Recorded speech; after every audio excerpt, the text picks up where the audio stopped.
Eagles wide receiver A.J. Brown explains the real reason why so many people who are in the NFL, elite level athletes, end up struggling with women and ultimately the objectification of women. So shout out to him. It's always refreshing to hear elite level athletes speak out about their faith, the role of faith in their journey, all this sort of stuff. I ain't gonna give you no other name, but it's guys that's in the league getting in trouble with women. They got fetish with women. They doing little stuff because when you got all that type of money, dog, like, bro, that stuff shows up because now it's at your leisure. Now you can get any woman you want. You can pick and choose. You see what I'm saying? So it ain't all peaches and cream because, like, as men, I truly feel like as men, bro, we need to sit down. We need to talk more about, like. Before he goes any further, I think the idea that this might be controversial. You're only as faithful as your options. I've never heard that before. Never heard that before? No. So the idea of like, oh, I'm a one-woman man, right? Yeah. But do you even have any other options besides the one woman you're married to? That's crazy. Unless you curate no options. So, yes. Get fat and sloppy. Just kidding. Well, you have boundaries. You're not, yeah. You know what I'm saying? Boundaries, exactly. But no, but I do think there's something to what he's saying about people who are in the 0.01% of something at an elite level. Yep. With immense wealth, immense status, and immense power are going to more often than not be presented with different types of temptations than the other average person walking around. And to take it a step further, it's a lot of dudes that are younger and not married. And so it's not even like they're choosing between absolute life and death. It's sometimes as simple as like, oh, you want to date a woman, that's fine. But you got a ton of options and they aren't necessarily women of character. And then the process of that, you really start running through a bunch of people because you're just like one from the next. So it's not even that like football players just become cheaters. It's like they also just become inundated with so many options. Like what you're saying is that like it's just a revolving carousel of debauchery. Yeah. Yeah. And you see this in the scriptures, right? Solomon having, 300 wives, 700 concubines, whatever that number is. So it's not like this stuff is exclusive to today. Yeah. Powerful men have always had access. Yeah. The question, the thought is, if you don't have access, is it really cheating to remain faithful? Yeah. Well, now he pivots to the idea of adult entertainment. So you may not have access in the same way a Solomon had access. That's crazy. But you have access on a device that's always on you. You think you're chilling. But if you had the same options, would you still be faithful? Right? That's crazy. Yeah. It's a real time, right? And it's going to a whole nother level because for what it does to your brain. That's right. It desensitizes your brain. Come on. And so you may think like, hey man, she look good or whatever. No, you're looking at it as an object, not as a human being. You see what I'm saying? But I see that shit all the time from my team. My teammates talk about stuff like from other players and all these other stuff, bro. That's real, dog. So like, just because you got all these blessings, all this money, and all this shit, like that's, bro. Everything ain't peaches and cream because whatever. So he's saying, I think what he's doing is connecting the idea of how that sort of media and content distorts your perception of women, and you start seeing them as just objects. And when you see them as just objects, then you have the access, then it is easier to then objectify them in real life. He's also kind of he's given like the NFL to the other players version of like, but whoever has lusted after a woman has committed adultery in his own heart. Sure. It's almost like you're there's dudes out here that are cheating and doing crazy business, but also like is destroying individuals that aren't quote unquote out here running through people. Yeah. Yeah. And I'll just say, as someone that has dealt with this in my life, like this could be a tough monkey to get off your back. If you're not, if you're, man, listen to me. If you've never dealt with this, if you're younger, like stay away from this stuff. And I would say not even stay away from it. Like don't go onto adult websites. I'm saying like be careful with how you even interact with Instagram and with X and the websites that can give you soft versions of it that could then slide you into hardcore. Like it's just like we're so inundated And that's one of those like Pandora's boxes, like don't open. Yeah. Please 100%. don't open. And if you have opened it,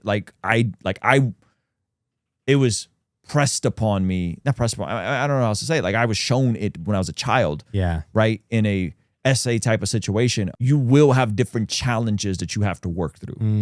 Yeah. And you just need to be sober about that. That like your starting place may not be the same as a dude brought up in a Christian home. Like my son, Christian home, homeschool, no access to Instagram, no access to YouTube, no access to social media, the internet. Yes, starting to train at age 11, playing sports. Like he was out there with us just now. Like his environment is going to be totally different than my environment, where I just feel like I was kind of like raised by the wolves. Praise Jesus. You know? Yeah. And that doesn't mean he's not going to have his own struggles and his own challenges, but it's a different mentality that he's going to have curated for him. Exactly.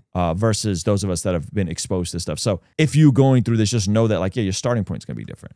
Like it's like trying to get to the gym when you're already a naturally athletic dude versus someone that's you're overweight and you've never gone to the gym. Yeah. And now you're in a deficit. You're starting from a deficit, and you gotta wage war on your tendencies. Yeah, just getting on the treadmill is doing damage to your knees versus the guy that's like, oh, I just took a 3-month break. Right. Problem that you may have deep down inside that you're not telling nobody about. Get some bread, get some money. Get whatever you desire. I promise you that shit gonna show up. I ain't gonna give you no other. So yeah, so you went exactly where I thought with it, which is like, hey, if you keep these little foxes, like Song Solomon talks about these little foxes that destroy the garden. Keep these little foxes, and you consistently allow them to ravage a garden. Wait until you get a little bit of status. Wait until you get a little bit of a clout. Wait until you get a little bit of notoriety. What that can do to you. And I will say this, I'm so grateful that like my YouTube and my public, whatever you want to call it, public persona, whatever, this didn't come to me until later in life. Many of you guys don't know, I'm 40. What?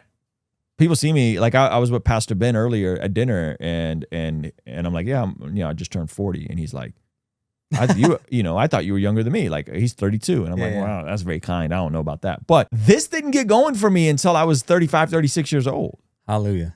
Like in terms of, being a quote unquote public person at scale. Yeah. Where I people who at least know or have some awareness of who I am within a specific world. And I'm so grateful for that. Because again, Song of Solomon, this is chapter 2, verse 15.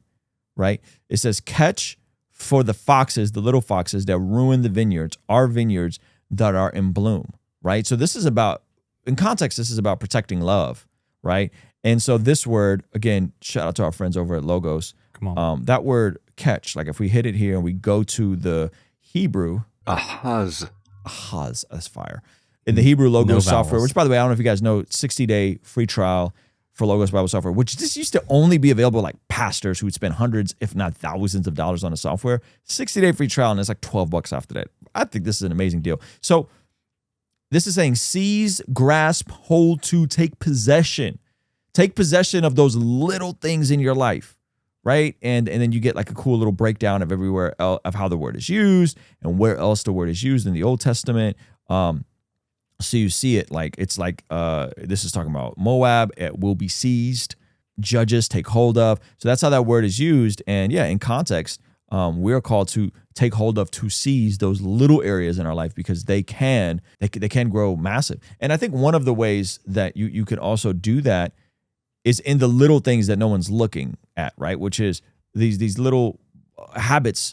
That's why I designed this 60-day Occupy Till I Come devotional, which, first of all, shout out to Josh Nadeau for the amazing artwork, but developing a consistent rhythm to your life. We take you through 35 days in the Old Testament, 25 days in the New Testament. Every day has a reading, an additional reading if you want to go deeper. So this is like day 43, listening to the voice of God, John chapter 10 for the additional reading. And you get through the entire narrative of Scripture in 60 days, and there's a separate notes section. And this is the cheapest we've ever made this. You could tell this is a pretty nice piece. For our Father's Day sale, which, by the way, Father's Day is like kind of like a bunk holiday. We finna change that. Come on, somebody. Priest Provider Protector Collection. And this is on sale now. Zach is calling it the tariff special. the Terra special. We got the $22 Devo, the cheapest it's ever been, and the cheapest, highest quality hoodie we've ever Lane made. 7 blank, which is the same oversized t-shirt that I'm wearing. Yeah. Right now we have the oversized baggy tees. Yep. This is the one that you've seen Ruslan wear over the past few weeks. This is the shirt that Ruslan is wearing right now, the Angel oversized tee. And then we got the awesome entire collection. You can get the entire piece that Josh made for us. And then the individual icons as well, the protector, the priest, and the provider shirts. So anyway, blessguy.shop, pick something up, get it for yourself, remind yourself what you represent, get yourself a devotional, or get something for your dad. Get your Father's Day shopping done now. Easy. Light work. Before you're scrambling last minute. Get something for that mentor, that father figure, maybe your pastor. Get it now. All right, Come on. blessguy.shop. Hey, thank you so much for checking out the video. Please be sure to comment below and subscribe and all that good stuff. And check out this other video that YouTube seems to be recommending just for you. Let me know if they nailed it. All right, I'll see you over there. Peace.